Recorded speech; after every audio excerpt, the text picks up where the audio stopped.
ইচ্ছা মতো খাটতেই হবে, নেই কোনো বিশ্রাম। হীরার চেয়ে যতই মূল্য, হোক না শ্রমের ঘাম। রক্তচোষা মালিক পক্ষ দেয় না সঠিক দাম। মনের মধ্যে কষ্টের নদী বয়ে যায় অবিরাম। এ বঞ্চনা শেষ হবে কবে, শ্রমিক পায় না ভেবে। জমে ওঠে ক্রোধ, একদিন তারা প্রতিশোধ ঠিকই নেবে। শ্রমিক পাড়ায় বিপ্লবী ঝড় ছুটল দিক বিদিক। সঠিক দাবি আদায় করো, হতে হবে নির্ভীক। কাজ শেষ হবে ৮ ঘন্টায়, দিতে হবে অধিকার। মালিক পক্ষ শুনল এবার শ্রমিকের হুংকার।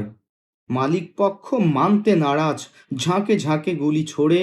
অত্যাচারীর বুলেট এবার রক্ত গঙ্গা গড়ে। বুলেট বিদ্ধ শ্রমিকের জামা হয়ে গেল লালে লাল। সেই জামাটি লাল পতাকা উড্ডিন চিরকাল। চীন, ভিয়েতনাম, কোরিয়া, কিউবা, বিশ্বের নানা দেশে রক্ত ঝরানো শ্রমিকের পথ এক পথে গেল মিশে। হে নগরীতে শ্রমিক পেল বিপ্লবী এক শিক্ষা। শ্রমের মূল্য দিতেই হবে, এ নয় মুষ্টি ভিক্ষা। ধন্যবাদ।